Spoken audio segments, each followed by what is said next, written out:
Hey there, kids. I got some crazy hair today. Anyway, I wanted to do, this probably won't be the whole thing, but I wanted to do what I've been calling a PVD, a personal video diary, project video diary. I guess it could also be personal. It's a bit of both. But mostly it's a way for me to keep a record of something that I'm working on or want to work on, just in case I want to explain it to myself or someone else later. So. It's video documentation. So I've been kicking around an idea for a little while about a way to bind comics, like regular comic books, um, in such a way that there may be a little more pleasant and useful for storage, because the common way to store comics now is to, bag and board every single one of them and put them in a long box and put the long box somewhere. I like bookshelves. And as you can see up there, there's a bunch of those. I'm pointing at a few of them right now. These cardboard sleeves from IKEA hold a bunch of loose comic books.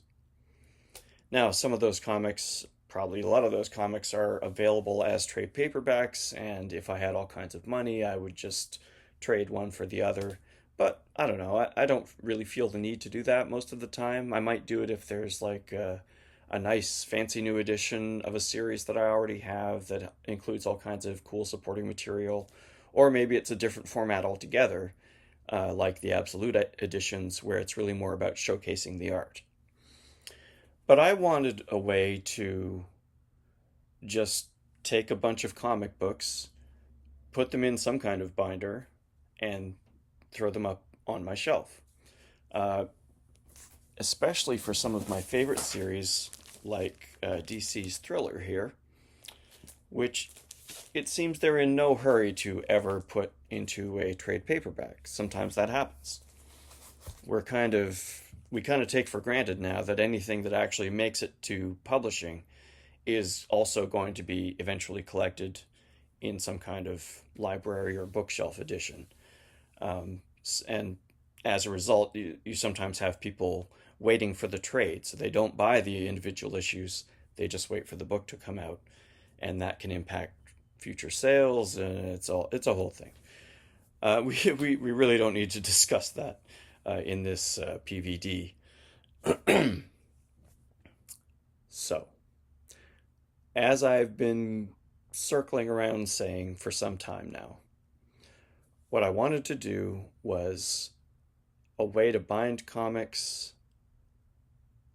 non-destructively, ideally. In other words, without removing the staples, without gluing them to anything, just something I could put the comics in, it keeps them stable, I put them on the shelf, I take it down, I read it like a book, I put it back. I know it's doable, and there actually was a product. I remember ads for a product like this in the 70s, but I think all it really was a ring binder with, acetate sleeves or something, with a three-hole punch in the sleeve, and, like a presentation folio kind of idea. Which is all well and good, but like I could do that now with presentation folios. You still have to take the comic book out of the sleeve to read it. And again, I'm looking for something that will allow me to read it like a book. Take it down, read it, put it back. Um, and I think I had an idea, or I had an idea this morning that I think is worth a try. Um, Now, one of my other kind of ongoing efforts here in the studio is to constantly recycle all the paper that I generate, especially old paper that I throw into boxes and I never look at again until years later. Um, and I've been doing that partially because I'm preparing for a move, partially because I've been preparing for an art sale and all this other stuff. I've basically been digging through all these old papers, sorting it out. Some stuff I'm keeping aside because I want to just keep as it is. Some stuff I'm going to cut down into smaller uh, smaller excerpts that I might scrapbook. And again, like create a little book for myself that I can put up, take down once in a while. And some stuff, quite a lot of stuff, this pile here, in fact, this is all old sketchbooks. And there's just a bunch of junk on there that I'm perfectly happy to recycle.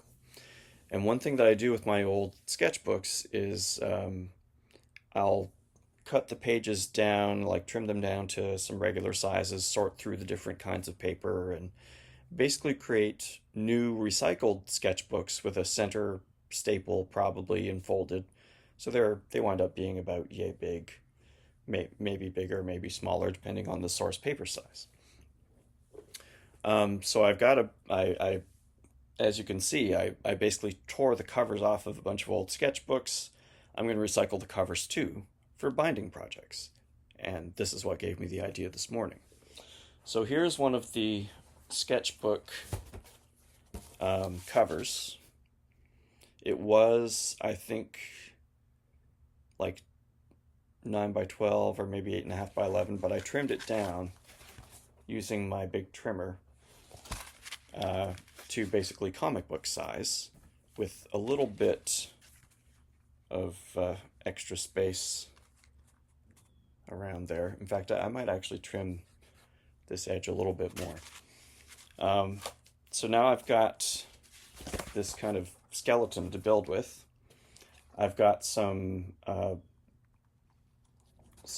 binding cloth upstairs, so I'm going to recover just straight over this old cloth, so it doesn't really matter that it's a little torn here on the spine. And of course the edges are ragged from being trimmed. I'm just going to cover that with a new layer of cloth. And then the spine, I have trimmings from artboard somewhere, a nice stiff piece of artboard. What I thought I would do is drill some holes in the artboard along the spine that would allow me to feed some kind of twine through, probably not quite as thick as this. And then, so I would have like 5 or 6 lines of this twine secured to this stiff artboard spine. And then on each of those bits of twine, I would essentially just feed through an issue of a comic book. So I'm going to try it with the Micronauts special edition here. This reprints the first 12 issues of the Micronauts by Bill Mantlo and Michael Golden. Classic book. Wasn't in print for a very long time, and last year Marvel, or was it this year? Anyway, recently Marvel published a lovely hardcover reprint series of the whole series. It's right there behind me. So this 5-issue special edition that sun's gotten really bright. This 5-issue special edition that Marvel published was for a long time the only reprint that existed of the first 12 issues, which I think most people would agree are kind of the best part of the run. And now that these reprints exist, I think it would be fun to take the old reprint, the special edition, and bind it into a new hardcover. So that's what I'm going to try and do. And using that kind of those kind of laces, I guess, or wires or whatever it winds up being in the spine. The idea is to, like, basically you'll be able to put comics in, take comics out without damaging them, and that the place where they meet with the wire on the spine would not wear on the the fold of the comic. So um, it may not be a completely non-destructive solution, but it may be, you know, as non-destructive as storing comics in bags and boards, for example, because you know sometimes you wind up with damage no matter what you do. So anyway, that's the idea. That's what I'm thinking about doing, and this is the intro video. So as I work on it, I'll do some updates. Okay, so here's a little update on my bookbinding. What I'm doing is I'm making a little prototype here using some binding twine, which is essentially dental floss. It's a waxed thread, and I've taken some nice stiff artboard here, a cutting from a page that I was trimming down. As you can see, I put some roughly equidistant holes here at the top and at the other end using my awl. And then I'm feeding the thread through. I'm going to feed it through at the top and then feed it through at the bottom. So there will be some slack there. And then I'm going to feed each issue of the Micronauts Special Edition through one of the strings and then tighten them down gently so that it'll be a book block created, but a non-destructive book block.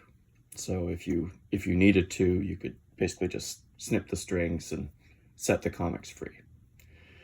So that's the idea. And then what I'll do is once the book block is created, and I'll kind of tie off the strings on the back and glue them down. And once that's all stable, I'll glue that whole assembly into the hardcover.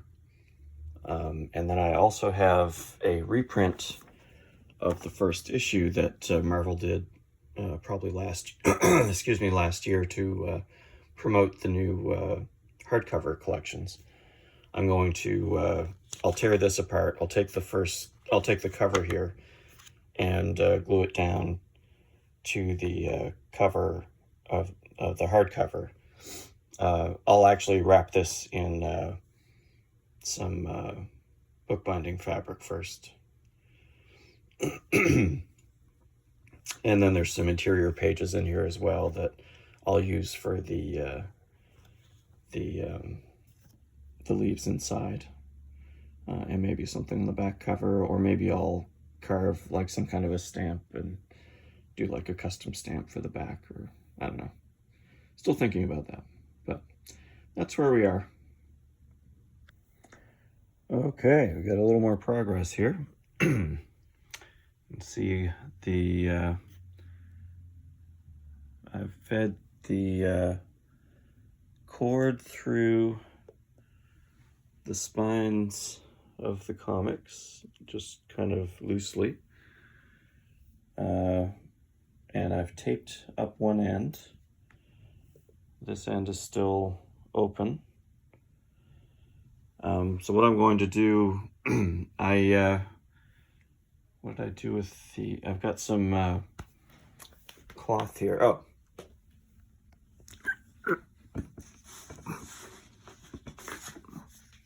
Okay. So I've got some binding cloth here. There's kind of an extra strip from the last thing I did. I'm actually going to feed this in here and kind of have it come off the sides on each side so that I can tape it down inside the spine, as well as glue down the actual contact, the cardboard part here. And that'll just kind of give it an extra bit of, you know, it'll look more like all this is hidden, but still available if you just cut it open. Now, if I'd been thinking, I would have covered this whole spine piece with the fabric first and then just punch the holes through it, and it would be easier to make it invisible. But I don't really care about making it invisible. This is just kind of a test to see if this will even work. I also made a copy a second ago while I was upstairs.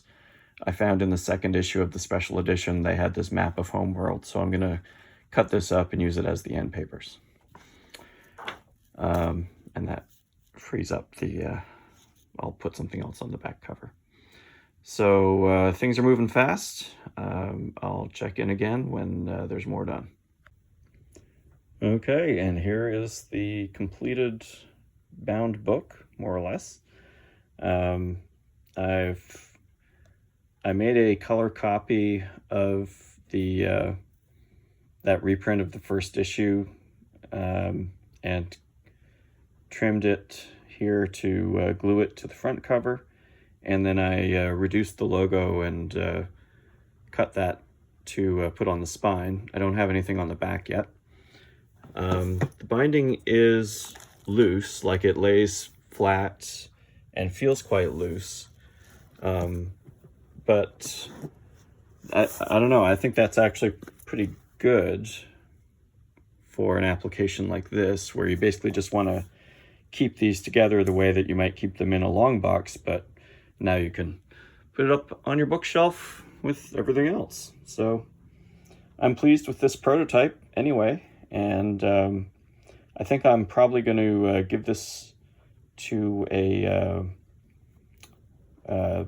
local shop that does a charity auction every year for the IWK, since I already have a even more deluxe version of this comic up there.